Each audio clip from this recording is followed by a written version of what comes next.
Now, from WYDC TV, this is Big Fox News at 10.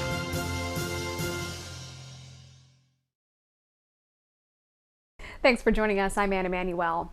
Like many places around the country, New York is facing a shortage of school bus drivers. Our Sonia Ellison looks at the efforts to get more people behind the wheel. Roughly half of all students in the U.S. rely on school buses to get to class. Local schools like Haverling are also experiencing the shortage. Governor Kathy Hochul said she's implementing new measures to hopefully attract more bus drivers and fill the gaps. We've been consistently down about those 3 to 4 full-time drivers since the beginning of this school year. Bath Central School District Superintendent Kelly Houck says the district currently has 35 drivers, and they call subs and mechanics to fill in. We're filling that with either substitutes, or our full-time mechanics have to be pulled out of the mechanic bay and then put on a bus to be able to drive, along with our dispatcher. But using other staff could create a shortage of mechanics who ideally need to be at the shop to tend to breakdowns. The state DMV announced a federal exemption to modify the commercial driver's license test, and prospective drivers can take the limited school bus road test until November 27th. What this does is just takes away from you having to have the knowledge of the engine compartment. From a safety standpoint, the under-the-hood exemption is not a risk since school buses are serviced regularly enough by mechanics. But Examiner Dale Key says having the knowledge could actually make drivers more employable, since passing the exempted exam means they can only drive school buses with restrictions. Once you get it, you cannot renew it. And we have a lot of state trips, we have a lot of sports trips, we have a lot of field trips that go down into Pennsylvania, so it does restrict them in that area. With the starter driver rate, it's around $20 per hour. Full-time positions have benefits like health care, PTO, and retirement. Corning Painted Post has a transportation job fair Saturday, February 3rd from 9 a.m. to 12 p.m. in Corning. Say that being a bus driver is a pretty unique opportunity. You get to kind of be the first face of the district. Sonia Ellison, Big Fox News, Bath. The Greater Southern Tier BOCES said a 13-acre solar field at their Bush campus in Elmira is completed. Revenue of Ithaca was contracted to design and install it, collaborating with the BOCES Conservation Program, who prepped the site by rerouting and building roads and filling in an existing pond. The panels were installed before NYSEG upgraded a nearby electrical substation to accommodate the field, which is now incorporated into student learning through the conservation program. Cornell native and Binghamton University graduate Chloe Van Cassel has been chosen to drive the Oscar Mayer Wienermobile in the Southern Tier area. Tomorrow she'll be in BJ's in Ithaca from 1 to 5 p.m. And Friday, Chloe takes the Wienermobile to visit the BJ's in Johnson City for their grand opening from 10 a.m. to 4 p.m. And this Saturday, the Wienermobile stops at Binghamton Pond Festival at 153 State Park Road in Shenango Forks. Watkins Glen's Italian American Festival Committee announcing that this year's Italian American Festival is postponed until 2025. The committee says the lack of rides greatly impacted this decision, and they exhausted their efforts to obtain an amusement ride company, but no available dates that would have worked with the venue. Fundraising efforts will continue. Anyone interested in joining the committee can do so through Watkins Glen's Italian American Festival Committee Facebook page. Remote workers may get hit with additional taxes this year, because Wi-Fi, laptops, and mobile phones made work from anywhere a reality for some. Working while moving from state to state could cause a tax headache. Some states are taxing those working from home based off of convenience of employer rules, which allow states to put income taxes on employees even if they work remotely. Some workers can be taxed twice unless they live and work in a state with no income tax. Connecticut, New York, Pennsylvania, Delaware, and Nebraska all have such rules in place, although the specifics can differ in each state. Just 10 months remain before the 2024 presidential election. And today, one day after the New Hampshire primary, President Biden's campaign team is officially pivoting its focus to the general election.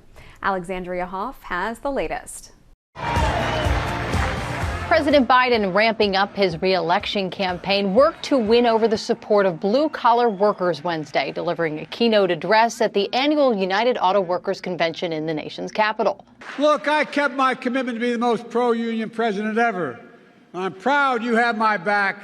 Let me just say I'm honored to have your back and you have mine. That's the deal. The likelihood of a Biden-Trump general election increased Tuesday after former President Trump defeated former South Carolina Governor Nikki Haley in the New Hampshire primary, earning a double-digit victory. You know, we won New Hampshire 3 times now, 3. A Fox News analysis revealed immigration was top of mind among voters, an issue the former president is campaigning on. I like President Trump's chances. Despite her loss, Haley is vowing to press on and launched a $4 million ad campaign in South Carolina, 1 month ahead of next month's primary. A rematch no one wants. And despite her roots in South Carolina as the state's 2-time governor, Trump leads in the polls. Yet Haley's team is vowing to continue beyond South Carolina's primary to March's Super Tuesday. This race is far from over. South Carolina will be the first primary in the country to have President Biden's name on the ballot. Still, he won in New Hampshire last night as a write-in candidate among Democrats. In Washington, Alexandria Hoff, Fox News. Senate leaders say they are getting closer to a deal to secure the southern border and provide aid to Ukraine and other allies. But other lawmakers are growing restless and they want to know the details. Connor Hansen has more from New York. Senate leaders are working on a solution as pressure mounts on 2 fronts. Record numbers of migrants are crossing the southern border, and Ukraine says it's running out of crucial supplies to defend itself against Russia. Funding for both depends on one deal. Our supplemental is a prescription for addressing America's top security threats around the globe. The Senate will very soon have a chance to restore our sovereignty at the southern border, to invest in our strategic competition with China, and to rebuild our credibility in the eyes of allies and adversaries alike. The bill would also provide funds for Israel and Taiwan.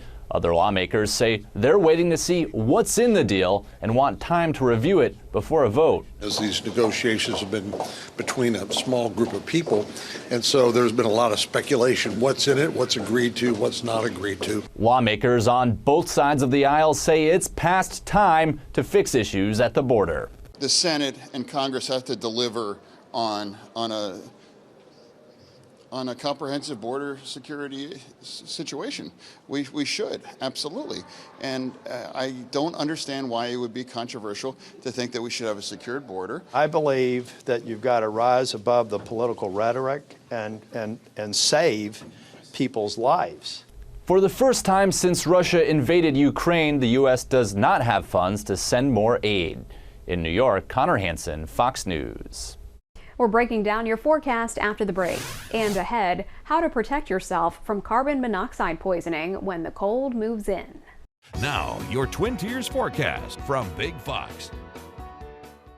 Well, good evening. As the system lifted its way in, it was interacting with some cooler air out of the north, allowing for us to stay with some snow showers during the daytime and even some areas of some icing as this transition has occurred as temperatures continue to hover just around that freezing mark. But the air mass is getting warmer with that southeasterly push, so that is going to allow for us to stay mostly rain showers. Still note, though, especially through some higher elevation spots, there is still some of that pink popping up on our forecast. So noting that freezing rain, that small glare of ice, especially on less traveled roads, is a possibility. So continue to keep yourself very wary that there is going to be some slick roadway conditions through that morning commute at least. Again, some pretty vibrant pinks there developing on the forecast. We'll note that a warmer air mass takes over by the afternoon. That's going to allow for round 2 of some areas of some moderate rain showers, though, as we will stay with that warmer air mass. And then we will have round 3 that is going to be on its way before we start to talk about working into some quieter conditions. But we'll see that at least through end of day Thursday, a rainfall accumulation ranging anywhere from about a half an inch to about 3/4 of an inch. So continuing to bring in a pretty saturated forecast here. January has been staying very active after staying with some quieter conditions early in the winter season. And this has been giving us really all variables from the snow, from the ice. And we're going to be talking about staying with some dreary weather for at least the next week before we could work into some quieter weather. But we are seeing that these systems that continue to push circulation do continue to trend out of the south. Not very strong winds, but enough that it's lifting that warm air mass in. So we're looking at a high of about 40 degrees, so bringing us back above normal. We'll see that we top off at about 40 in Elmira, Watkins Glen there around 39 degrees, Mansfield just around 39 as well. Into our Thursday morning, we see temperatures stay above that freezing mark. So after tomorrow morning, we move away from that icing threat. But again, stay very wary tomorrow morning again with some settled conditions, temperatures hovering just around that mark with some moisture within the area, even some fog, especially low-lying areas where conditions are quiet can create some freezing fog. So very wary of reduced visibility and icing. Thursday, not going to be as much of an icing risk. Still could see some areas of that fog, especially as some of those moderate rain showers will turn more showery, but we can continue to lift in that warmth, 50 degrees even for a high temperature on Thursday.